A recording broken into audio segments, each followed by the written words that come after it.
अस्सलाम वालेकुम एवरीवन। आज की वीडियो के अंदर हम लोग डिस्कस करेंगे इस क्वेश्चन को। इस क्वेश्चन की स्टेटमेंट के अंदर हमें ये कहा गया है कि show that derivative of y with respect to x is equals to y by x if y by x is equals to tan inverse x by y। ठीक हो गया। तो इसके अंदर हमें जो है क्या करना है, हमें y बाय x का डेरिवेटिव लेना है और फाइंड करना है कि जो dy बाय dx हमारे पास आएगा उसका आंसर y बाय x के इक्वल आता है या नहीं आता। ठीक है, तो हम लोगों को इस पार्ट को जिसको हमें शो करना है, क्योंकि ये स्टेटमेंट के अंदर हमारे पास क्या है, शो दैट, तो जो पार्ट हमें शो करना है हम उसको जो है वो साइड पे कर देंगे और जिस पार्ट को का हम डेरिवेटिव फाइंड करना है उसको हम कंसीडर करेंगे। ठीक है, तो सबसे पहले हम लोग क्या करेंगे, dy by dx is equals to tan inverse of x by y। अब आप लोगों को ये बहुत क्लियरली पता होना चाहिए कि ये जो x बाय y है ये tan इनवर्स का एंगल है। ठीक है, इसको आप लोगों ने अलग से स्टेटमेंट समझ के इस पे क्वेश्चन रूल नहीं लगा देना। ठीक है, उसके बाद क्या करना है, उसके बाद हम लोगों ने क्या करना है कि देखें, आप लोगों को फाइंड क्या करना है, डी वाई। ठीक है, मतलब डेरिवेटिव ऑफ वाई फाइंड करना है आपको। तो ये तो नोटेशन है ना, d into d of x, तो हम लोग with respect to x find करते हैं। वाई का डेरिवेटिव फाइंड करना है विद रिस्पेक्ट टू एक्स, तो हम लोग क्या करेंगे, मैंने आप लोगों को जितनी बार भी ये सारा कुछ पढ़ाया है डेरिवेटिव से रिलेटेड, तो आप लोगों को यही कहा है कि सबसे सिंपलेस्ट काम ये होता है कि आप लोग वेरिएबल्स को सेपरेट कर लो। जो डिफरेंट दो वेरिएबल्स को फॉर एग्जांपल अगर आप लोग डील कर रहे हो, ठीक है, तो दोनों को जो है वो एक को एक साइड पे ले जाओ, दूसरे को दूसरी साइड पे ले जाओ। इससे आप लोगों की सिंप्लीफिकेशन बहुत आसानी से हो जाती है। ठीक है, लेकिन आप इस y को इस साइड पे मूव नहीं करवा सकते। क्यों?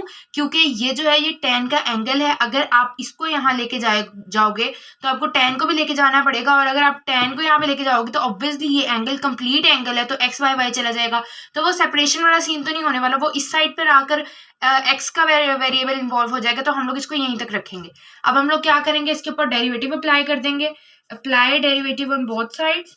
ठीक है, apply derivative on both sides, on both sides. ठीक है, अब हम लोगों ने क्या करना है, d y over d x. ठीक है, तो ये वो वाली मतलब सिंपल डेरिवेटिव ही ले रहे हैं ना हम लोग, तो वो उसके फॉर्म में आ गया है। अब अगर आप लोग देखो तो आप लोगों के पास यहाँ पर दो डिफरेंट फंक्शंस पड़े हुए हैं जिसके ऊपर आप लोगों ने डेरिवेटिव अप्लाई करना है। तो सबसे पहले, और उन फंक्शन के दरमियान का रिलेशन क्या है, प्रोडक्ट, तो आप लोगों को इसके ऊपर लगाना है प्रोडक्ट रूल। प्रोडक्ट रूल लगेगा, first function same, second function का डेरिवेटिव। ठीक है, और फिर हमारे पास क्या आ जाएगा, second function same, first function का डेरिवेटिव।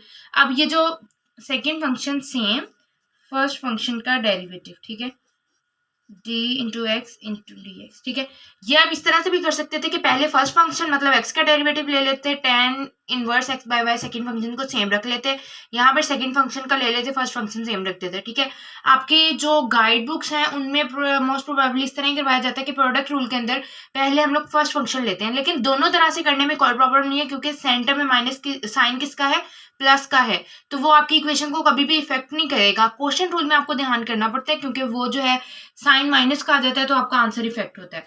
ठीक है, अच्छा, अब इसके अंदर हम लोग क्या करेंगे कि हमें पता है कि tan इनवर्स ऑफ x का फॉर्मूला हमारे पास क्या होता है, tan इनवर्स ऑफ x का फॉर्मूला होता है 1 इंटू 1 प्लस एक्स स्क्वेयर।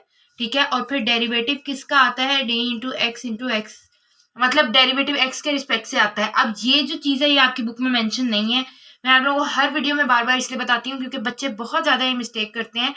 ये जो पार्ट आपकी बुक में मेंशन नहीं है, ये इसलिए मेंशन नहीं है क्योंकि इसका आंसर 1 आता है। ठीक है, लेकिन समटाइम्स फॉर एग्जांपल अगर आपके पास यहाँ पे एक्स स्क्वायर का एंगल है तो यहाँ पर आपका आंसर 1 नहीं 2x आएगा, तो आपका फाइनल आंसर चेंज हो जाएगा। इसलिए आपने इसका डेरिवेटिव लाजमी अप्लाई करना होता है।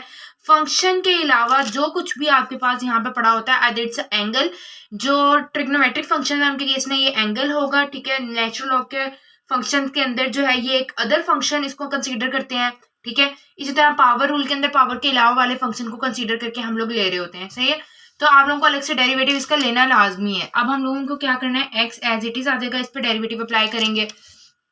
तो देखें 1 सेम, यहाँ पे हमारे पास आ जाएगा 1, ये वाला 1 जो है वो हम सेम लेंगे, प्लस यहाँ पर हमारे पास अगर x था, ठीक है, तो मैंने एक्स स्क्वायर लिया था, तो मैं आपको एक्सप्लेन कर रही थी ना, एक्स था तो एक्स स्क्वायर लिया। ठीक है, तो अगर मेरे पास यहाँ पर एक्स बाय वाई है तो मैं इस कंप्लीट टर्म का स्क्वायर ले लूंगी। ठीक हो गया। अब हम लोग क्या करेंगे, डेरिवेटिव लेंगे किसका, फंक्शन के अलावा वाले का, which is x by y plus tan inverse of x by y, और डी अब इसका क्या आ जाएगा, 1 आ जाएगा। ठीक है, अब इसको हमने यहाँ तक छोड़ देना है। नेक्स्ट हम लोग क्या करेंगे, हम लोग इसका डेरिवेटिव फाइंड करेंगे और साथ साथ इसको सिंप्लीफाई करते जाएंगे। ठीक है, क्योंकि हम लोग थोड़ी बहुत सिंप्लीफिकेशन इसलिए भी करेंगे ताकि हमारे पास जो चीजें हैं वो आपस में कैंसिल आउट हो जाए। हम लोगों को आंसर, जो सिंपलेस्ट आंसर चाहिए, जो हम लोगों को प्रूव करना है, वो y/x है। तो ऑब्वियसली वो तभी हमारे पास y/x की फॉर्म में आएगा जब हम लोग इसकी जो बस चीजें आ रही हैं उनको कैंसिल आउट कर लेंगे। अभी ये सिर्फ जो है ये मैं एज इट इज कॉपी कर रही हूँ, मैं इस स्टेप के अंदर कुछ भी चेंज नहीं करूंगी ताकि आप लोगों को जो है वो सामने लिखा हुआ समझ से ही आ जाता है ना, तो इसलिए सिर्फ मैं एज इट इज इस स्टेटमेंट को कॉपी कर रही हूँ, tan इनवर्स x/y। ठीक है, अब देखें ये हमारे पास जो है क्या आ गया है। पहले तो हम लोग इसको x को, क्योंकि x मल्टीप्लाई हो रहा है तो x को मैं इस तरह लिख लूंगी। अब हम लोग क्या करेंगे, 1 + x² और y² को अलग अलग कर लेंगे। इसका डेरिवेटिव अप्लाई करो, इसके ऊपर हम लोगों को लगाना पड़ेगा क्वोशिएंट रूल, y का स्क्वायर आ जाएगा, y as it is derivative of x, चलो ले लेते हैं। ठीक है, माइनस, अब हमारे पास x as it is derivative of y आ जाएगा। ठीक है, उसके बाद plus tan inverse x of y। अब जो है हम लोग को सोचना ही है कि हम लोग इसके साथ क्या करें, क्यों, क्योंकि हमारे पास जो dy/dx का आंसर उन्होंने हमें दिया है, उन्होंने क्या कहा है, dy/dx का आंसर उन्होंने हमें क्या कहा है कि वो y/x है। ठीक है, अब उस स्टेटमेंट के अंदर कहीं भी tan इनवर्स x/y नहीं आ रहा। ठीक है, तो हम लोगों को जो स्टेटमेंट गिवन थी उसके अंदर क्लियरली कहीं ना कहीं लिखा हुआ था कि जो tan इनवर्स x/y है वो किसके इक्वल है, y/x के इक्वल है। तो हम लोगों को क्या करना है कि ये जो y/x है यहाँ पर हम लोग इसको सिंपली सब्स्टिट्यूट कर देंगे, ये आ गया हमारे पास y/x। ठीक है, अब आपने इसको ध्यान में रखना है। नेक्स्ट हम लोग क्या करेंगे, देखें ये हो गया x, यहाँ पे क्या आ जाएगा, y² + x² ओवर y²। सही हो गया। सिंपली मैंने इस टर्म को छोड़ के इस वाली टर्म का एलसीएम ले लिया। ठीक है, एलसीएम लेने के बाद अब हम लोगों ने इस डेरिवेटिव को सिंप्लीफाई कर लेना है। ये y एज इट इज आ जाएगा माइनस, ये क्या आ जाएगा, x dy/dx ओवर y का स्क्वायर। ठीक है, प्लस y/x जो है ये हमारे पास एज इट इज ही रहने वाला है। इसके बाद जो इससे नेक्स्ट स्टेप होगा उसके अंदर हम लोग ये करेंगे कि आप लोगों को पता होना चाहिए कि जो भी डिनोमिनेटर का डिनोमिनेटर होता है ना वो नोमिनेटर के साथ जाके मल्टीप्लाई हो जाता है। तो ये आ जाएगा xy² over y² plus x²। ठीक है, और ये y आपस में हम लोग डायरेक्ट कैंसिल आउट नहीं कर सकते। क्यों नहीं कर सकते हम लोग इसको डायरेक्ट कैंसिल आउट, क्योंकि सेंटर में जो साइन है वो माइनस का है। अगर ये प्रोडक्ट का होता है तो हम इसको कर सकते थे। फिलहाल जो है वो हम लोग इस इक्वेशन को सेपरेट करेंगे ताकि हम एक मतलब y को कैंसिल आउट करके इसको मजीद सिंप्लीफाई कर सकें। ठीक है, तो ये हो जाएगा प्लस y/x। अब हम लोगों को क्या करना है, इसको एज इट इज रहने देना है, xy² over x² plus y² कर लो, या y² प्लस x। प्लस के साइन में ना, प्लस के केस में आपको टेंशन लेने की जरूरत नहीं होती कि आपने क्या करना है और क्या नहीं करना, ये बड़ा चिलसम होता है हमारे पास। ये देखें ये था dy/dx, इसको एज इट इज आपने याद रखना, बाय dx, और यहाँ पे है y²। ठीक है, ये छोटी छोटी चीजों का ख्याल रखना है, वरना फिर ना हमारे साथ होता ही है कि एंड में हमारा आंसर आ नहीं रहा होता और हमें ये भी समझ नहीं आ रही होती कि हमारे पास हमारा जो आंसर है वो आ क्यों नहीं रहा। सही है, तो अब हम लोग क्या करेंगे कि इसी स्टेटमेंट को अब हम लोग फिर से कॉपी करेंगे। ठीक है, और उसके बाद फिर हम नेक्स्ट स्टेप करेंगे। ये सिर्फ इसलिए होता है ताकि आप लोगों को ये ना लगे कि सामने से पेज हटा तो जादू हो गया। ठीक है, ये सिर्फ आप लोगों के लिए मैं इसको कॉपी करती हूँ ताकि आप लोग इसको सही से समझ सके। अब मैं इसको ना इस तरह लिख रही हूँ ताकि आप लोगों को सही से समझ आ सके कि हमें लिखा क्या है, dy/dx प्लस y/x। ठीक है, अब हम लोग क्या करेंगे, इसको इसके साथ सिंपली मल्टीप्लाई करना है। अब जब ये मल्टीप्लाई होगी ना ये वाली पूरी टर्म इसके साथ, तो ये वाला y इस y से कैंसिल हो जाएगा, पीछे क्या रह xy over x² plus y²।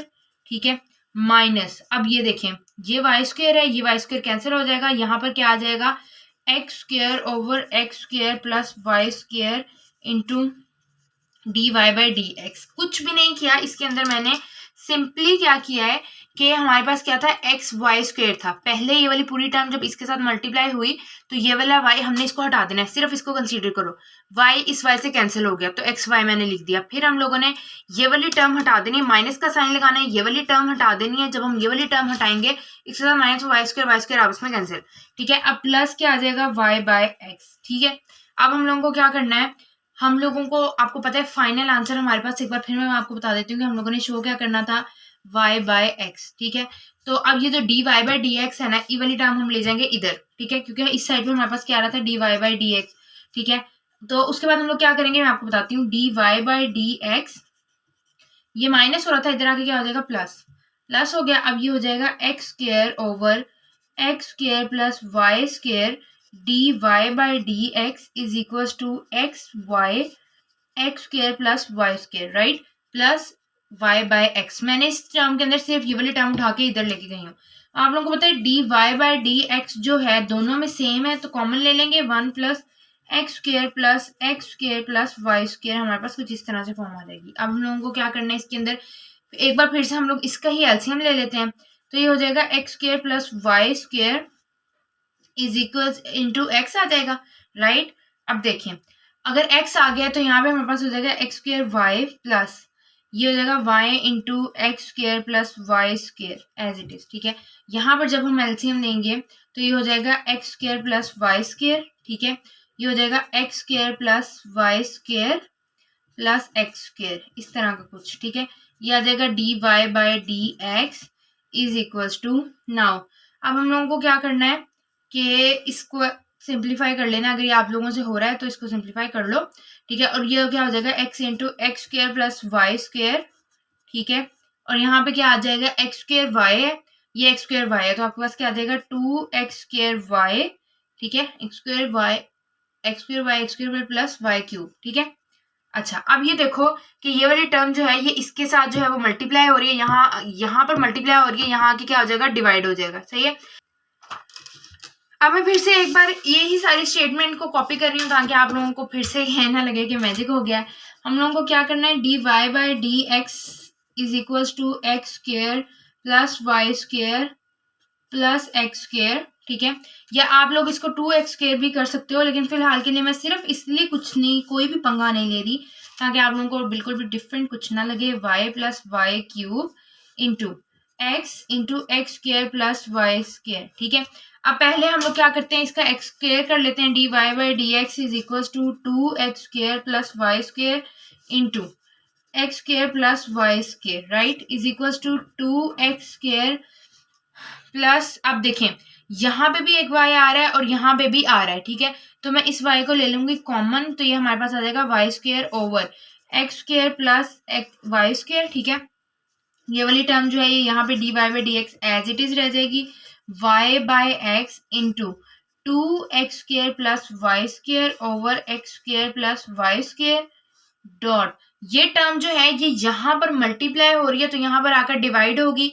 जब ये यहाँ पर आकर डिवाइड हो, मैंने मल्टीप्लाई के साथ, चलो यार डिवाइड कर लो, डिवाइड होगी, ठीक है, मैं कही थी डायरेक्ट इसको कर लें, चले, ये हो गई हमारे पास यहाँ पर आकर डिवाइड। अब अगर मैंने इसको मल्टीप्लाई करना है तो मैं इसको 1 बाय करूंगी और मतलब इसको बिल्कुल ऑपोजिट कर देंगे। जब भी हमारे पास जो टर्म यहाँ पर फॉर एग्जांपल फ्रैक्शन के अंदर जो भी टर्म होती है ना, वो अगर मल्टीप्लाई हो रही है तो इधर आके इसने डिवाइड होना है, अगर इसने डिवाइड होना है तो आप इसका रेसिप्रोकल ले लो। सिमिलरली अगर यहाँ पर आपके पास डिवाइड हो रही है, इधर आके मल्टीप्लाई करना है तो उसका रेसिप्रोकल ले लो, ठीक है।